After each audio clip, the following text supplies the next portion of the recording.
우리는 매일 수많은 뉴스와 이야기를 접하지만 그 중에는 제대로 조명되지 않는 놀라운 순간들이 있습니다. 오늘 전해드릴 이야기도 그런 순간 중 하나입니다. 어떤 사람들은 말합니다. 한국이 이렇게까지 성장할 줄 누가 알았겠느냐고. 하지만 오늘 이야기를 통해 단순한 성장이 아니라 스스로 길을 개척해온 과정이었다는 걸 알게 되실 거라 생각합니다. 사막 한가운데서 불가능을 가능으로 만든 한국.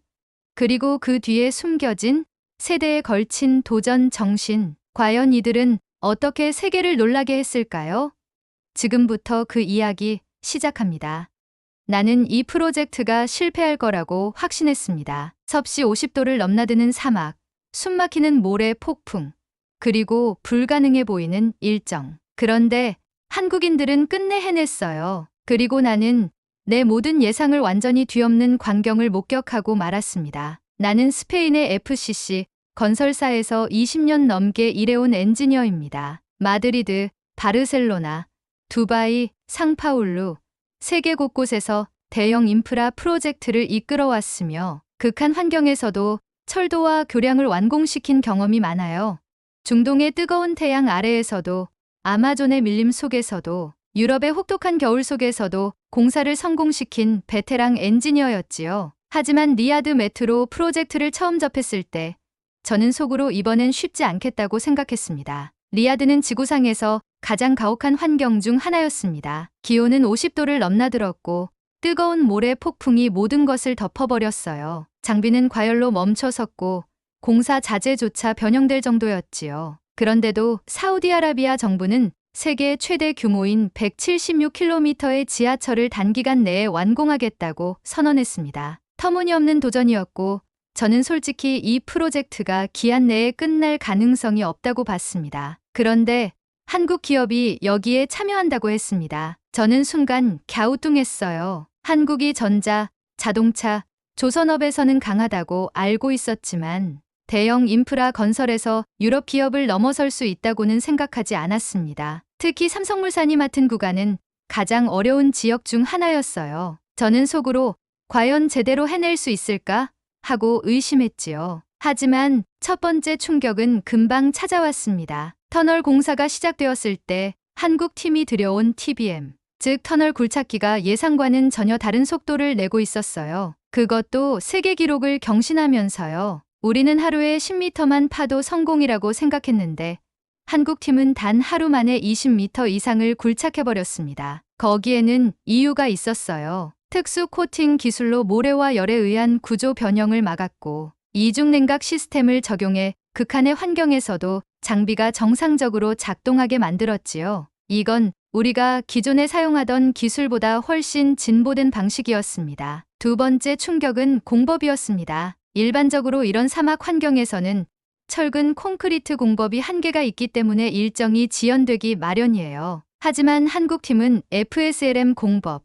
즉 교량을 공장에서 미리 제작한 후 현장에서 조립하는 방식을 사용했습니다. 이 방식 덕분에 우리가 예상했던 것보다 훨씬 빠른 속도로 공사가 진행되었어요. 우리는 처음엔 이 방법이 리야드의 환경에서는 절대 통하지 않을 것이라 확신했지만 현실은 우리의 생각이 틀렸다는 걸 말하고 있었죠. 사실 저는 자존심이 강한 엔지니어였어요. 처음에는 한국 팀과 협력하는 것이 싫었습니다. 우리 스페인은 유럽에서도 최고 수준의 건설 기술을 가진 나라였고 한국에 배울 것이 있다고 생각하지 않았어요. 그러나 프로젝트가 진행될수록 인정할 수밖에 없었습니다. 한국 팀은 단순한 기술력이 아니라 문제를 해결하는 사고방식 자체가 달랐습니다. 우리가 안 된다고 결론 내린 문제를 그들은 어떻게든 해결할 수 있다고 접근했어요. 그들의 실행력은 단순한 운이 아니었습니다. 한치의 오차도 허용하지 않는 정밀한 설계, 최악의 조건에서도 흔들리지 않는 시공력, 무엇보다 불가능을 가능으로 만드는 집념이 있었습니다. 나는 현장에서 직접 그들의 방식을 지켜보며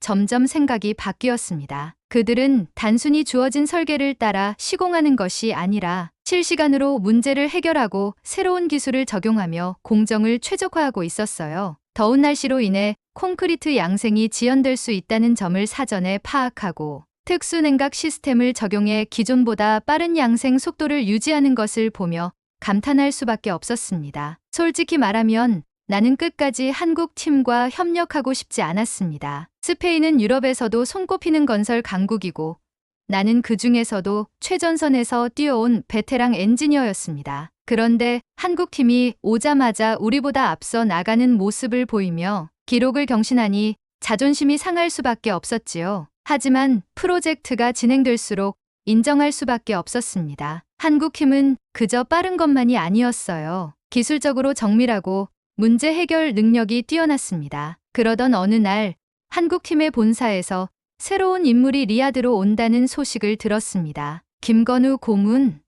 70대의 나이에도 불구하고 사우디까지 직접 날아온 한국의 건설 전문가였어요. 처음엔 솔직히 의아했습니다. 이 첨단 기술이 총동원된 프로젝트에서 연로한 고문이 할 수 있는 일이 얼마나 있을까 싶었어요. 하지만 그는 단순한 자문 역할이 아니란 건 나중에 알게 됐습니다. 모래 폭풍은 가장 큰 문제 중 하나였습니다. 폭풍이 몰아칠 때마다 기계가 오작동하고 시야가 제한되어 공사가 지연되었어요. 우리는 이 문제를 어떻게 해결해야 할지 고민하고 있었는데 한국팀은 이미 대비책을 세워두고 있었습니다. 삼성물산 팀은 AI 기반 센서 시스템을 도입해 모래 폭풍이 닥치기 전에 미리 장비를 보호하는 자동방어 시스템을 적용했어요. 평소에는 센서가 환경 데이터를 분석하다가 특정 수준 이상의 모래와 바람이 감지되면 장비 보호막이 자동으로 내려오고 핵심 부품을 보호하는 시스템이 작동하는 것이었죠. 우리는 처음엔 이게 과연 효과가 있을까 의심했어요. 하지만 실제로 폭풍이 몰아쳤을 때 한국 팀의 장비는 멀쩡히 작동하는 반면 우리 팀의 장비는 모래에 뒤덮여 멈춰버렸습니다. 그 순간 김 고문이 조용히 한마디를 했습니다. 사막에서 일할 때는 바람을 이길 생각을 하지 말고 이용할 생각을 해야 합니다. 나는 그 말을 듣고 잠시 멈칫했습니다. 그가 무슨 말을 하는지 몰랐거든요. 그런데 한국팀은 마치 당연하다는 듯 그의 말을 받아들이고 그날 저녁 바로 새로운 바람길 유도 구조를 설계해 폭풍이 와도 공사가 중단되지 않도록 만들었어요. 그때 깨달았어요. 한국팀은 이미 벌어진 문제를 해결하는 것이 아니라 문제가 발생하기 전에 미리 대비하는 사고방식을 가지고 있었어요. 그뿐만이 아니었습니다. 리야드 메트로 프로젝트에서는 단 하나의 실수도 허용되지 않았어요. 수십 미터 깊이의 지하에서 공사가 진행되었고 이곳에서 작은 오차라도 발생하면 지하철 운행에 치명적인 문제가 발생할 수 있었죠. 우리는 기존 유럽의 방식대로 공사를 진행했지만 한국팀은 다른 접근 방식을 취했습니다. 그들은 디지털 트윈 기술을 적용했어요. 즉, 가상의 시뮬레이션 환경에서 모든 공정을 사전에 테스트한 뒤 완벽하게 검증된 방법으로만 시공을 진행한 것입니다. 우리는 기존 방식으로 진행하면서 예상치 못한 변수에 부딪혀 수차례 작업을 중단해야 했지만 한국팀은 처음부터 시뮬레이션을 통해 모든 변수에 대비한 상태였기 때문에 단 한 번의 실수도 없이 공정을 완벽하게 수행했습니다. 김 고문은 한국팀의 설계를 조용히 바라보다가 이렇게 말했어요. 옛날에는 다 감으로 했었는데 요즘은 가상 테스트까지 공정을 점검하니 두 번 손댈 일이 없겠군. 나는 그 말을 듣고 처음으로 김 고문의 과거가 궁금해졌습니다. 나는 처음부터 이 프로젝트가 기한 내에 끝나지 않을 것이라 확신했어요. 하지만 한국팀이 투입되면서 상황이 완전히 달라졌습니다. 그들은 혁신적인 FSLM 공법을 사용해 교량을 미리 제작한 후 현장에서 조립하는 방식을 적용했습니다. 일반적인 현장 시공 방식보다 2배 이상 빠른 속도로 진행되었죠. 우리 유럽팀은 기존 방식을 고집하며 작업 속도가 느려졌지만 한국팀이 맡은 구간은 예정보다 앞서 나갔습니다. 결국 우리는 인정할 수밖에 없었어요. 그때 김 고문이 공사 현장을 둘러보며 우리 쪽 엔지니어들에게 다가왔어요. 나도 50년 전에 여기서 공사했었소. 그때는 장비도 변변치 않아서 모래를 퍼내는 것도 고역이었는데 나는 순간 놀랐어요. 김 고문이 말하는 50년 전 공사가 바로 1970년대 사우디 고속도로 건설 프로젝트였습니다. 나는 그제야 그의 존재가 단순한 고문이 아니라는 걸 깨달았습니다. 이 사람은 50년 전에 맨손으로 사막을 개척했던 엔지니어였고 이제는 최첨단 기술로 다시 이곳에 서 있는 것이었어요. 그리고 마침내 우리 스페인 팀이 한국 팀에 먼저 손을 내밀게 된 순간이 찾아왔습니다. 우리는 이제 더 이상 경쟁자가 아니라 같은 목표를 향해 나아가는 동료가 되어가고 있었어요. 그 순간 나는 김 고문이 우리를 향해 빙긋 웃으며 말하던 한마디를 떠올렸습니다. 사막은 살아있는 생물과 같아요.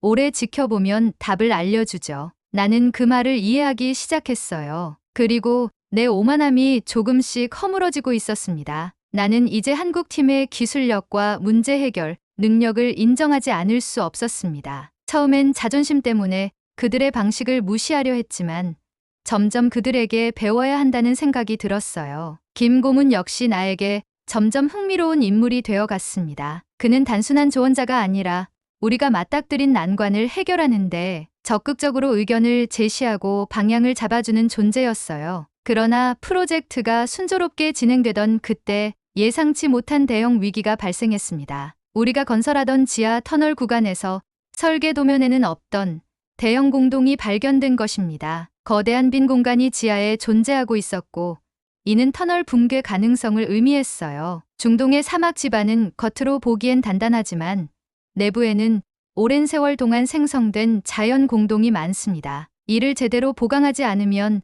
어느 순간 터널이 무너져 내릴 수도 있었어요. 우리 스페인 팀은 즉각 작업을 중단하고 본사에 보고했습니다. 우리의 결론은 하나였어요. 이 구간은 공사 진행이 불가능하다. 나는 한국팀의 반응을 보기 위해 그들의 본부로 향했습니다. 솔직히 말하면 이번 문제만큼은 그들도 해결할 수 없을 거라고 생각했어요. 하지만 예상과 달리 한국팀의 분위기는 동요하지 않았습니다. 우리가 대책을 세울 테니 이틀만 시간을 주세요. 나는 순간 귀를 의심했습니다. 우리가 한참을 고민해도 답을 찾지 못한 문제를 단 이틀 만에 해결할 수 있다는 말인가? 그때 김 고문이 내 어깨를 툭 치며 말했어요. 공동이 있다고 해서 길을 포기할 순 없지. 포기하는 순간 길은 사라지는 거야. 그는 마치 오래전부터 이런 문제를 수없이 겪어본 사람처럼 담담하게 말했습니다. 나는 그가 과거 사우디에서 고속도로를 건설했다는 사실을 떠올렸어요.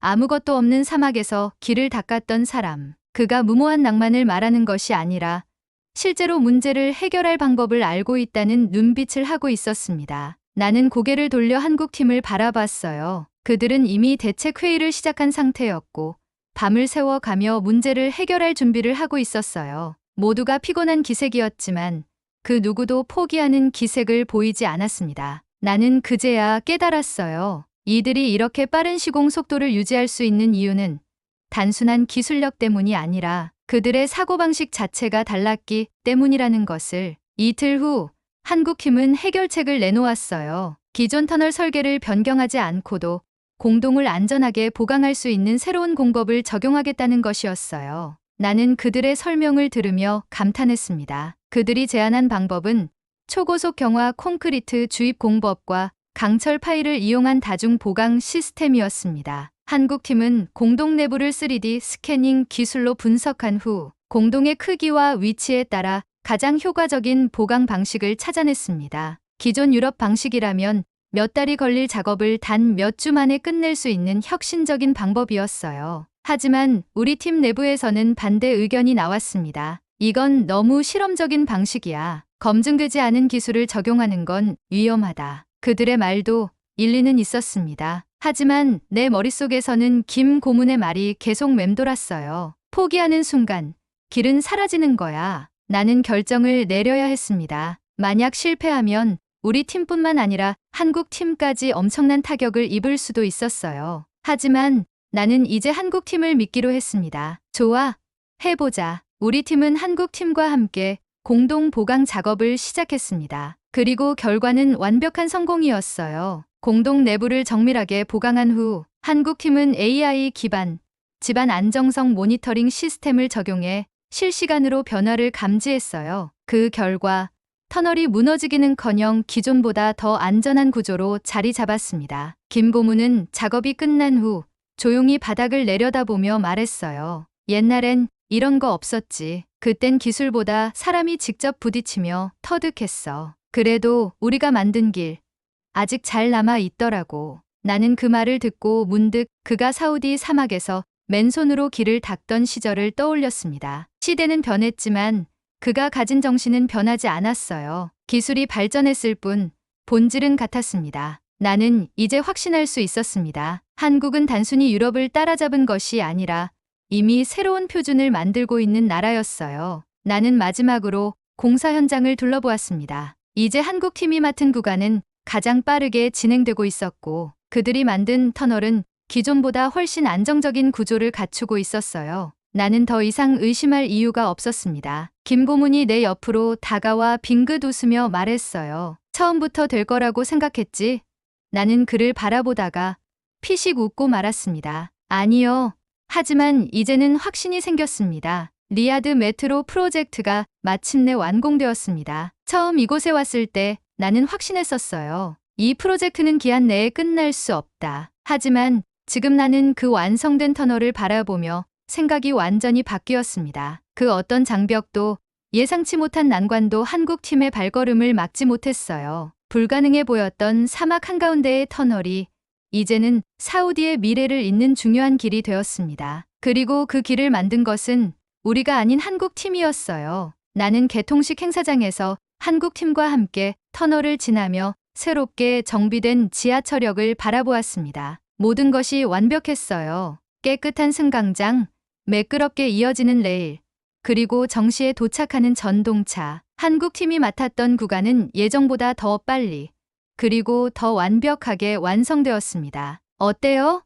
한국 팀의 책임자가 내게 물었어요. 나는 잠시 침묵했습니다. 인정하고 싶지 않았던 감정이 이제는 자랑스럽게 말하고 싶은 감정으로 변해 있었거든요. 나는 솔직하게 대답했습니다. 완벽하네요. 솔직히 처음에는 한국이 이렇게까지 해낼 줄 몰랐어요. 그들은 겸손하게 웃으며 말했어요. 우리가 새롭게 한 건 없습니다. 우리 앞세대가 사막 한복판에서도 길을 냈던 것처럼 우리는 그 길을 따라가고 있을 뿐입니다. 그 순간 행사장 한쪽에서 박수 소리가 들려왔습니다. 나는 고개를 돌렸고 그곳에는 사우디아라비아의 실세 무함마드 빈 살만 왕세자가 서 있었습니다. 그는 직접 개통식에 참석해 있었고 방금 전 한국팀의 말을 들은 듯 깊은 미소를 짓고 있었습니다. 놀랍군요. 그는 천천히 걸어 나오며 말을 이었습니다. 나는 이 프로젝트를 발표했을 때 많은 이들이 불가능하다고 했습니다. 하지만 한국은 해냈습니다. 그 어떤 장애물도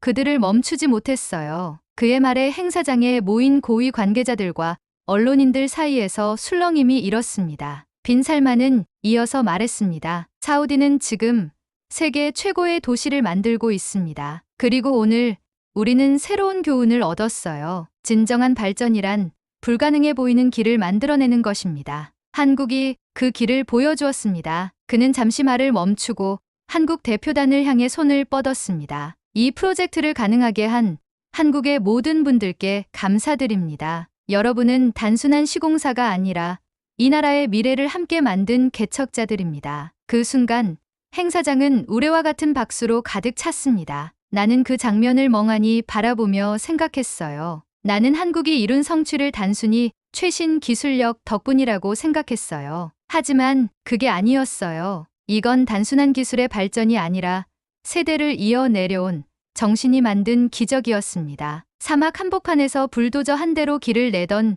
그 시절의 정신이 이제는 최첨단 기술과 결합해 세상을 변화시키고 있었어요. 나는 프로젝트가 끝난 후 서울을 방문하기로 했습니다. 이 모든 것이 과연 우연이었을까? 한국의 도시 인프라를 직접 보고 싶었어요. 그리고 나는 다시 한번 충격을 받았습니다. 서울은 그 자체로 하나의 거대한 건설 프로젝트 같았어요. 초고층 빌딩들이 정교하게 설계되어 있었고 도로는 체계적으로 정비되어 있었으며 지하철은 한치의 오차도 없이 운행되고 있었어요. 특히 인천공항을 지나며 나는 이곳이 단순한 공항이 아니라 세계에서 가장 효율적이고 가장 체계적인 공간이라는 것을 느꼈습니다. 나는 한국이 단순히 기술적으로 뛰어난 나라라고 생각했어요. 하지만 이제 나는 알았습니다. 한국은 길을 찾는 나라가 아니라 길을 만들어가는 나라였습니다. 나는 서울에서 마지막 밤을 보내며 문득 김고문이 했던 말을 떠올렸습니다. 포기하는 순간 길은 사라지는 거야. 나는 그 말을 이제 온전히 이해할 수 있었어요. 한국은 그렇게 길을 만들며 여기까지 온 나라였습니다. 공항으로 향하는 길, 나는 창밖으로 서울의 야경을 바라보며 스스로에게 되물었습니다. 이제 세계가 한국 없이 건설 산업을 이야기할 수 있을까? 그리고 나는 확신했습니다. 이제 한국 없이 세계 건설 산업의 미래를 논하는 것은 불가능하다. 오늘 이야기는 여기까지입니다. 사막 한가운데에서 불가능을 가능으로 바꾼 한국의 기술력, 그리고 그 뒤에 숨겨진 세대에 걸친 도전 정신. 우리는 단순히 하나의 인프라 프로젝트를 넘어서 길을 만들어가는 사람들에 대한 이야기를 전해드렸습니다. 과거 맨손으로 중동의 길을 냈던 선배님들의 정신이 이제는 최첨단 기술과 결합해 새로운 시대를 열고 있습니다. 그리고 오늘 우리는 다시 한번 깨닫습니다. 이제 한국 없이 세계의 미래를 논하는 것은 불가능하다. 오늘 영상 재밌게 시청하셨나요? 끝까지 함께해 주셔서 감사드리고 구독과 좋아요, 알람 설정까지 부탁드리면서 오늘 영상 마무리하겠습니다. 다음 영상에서 만나요.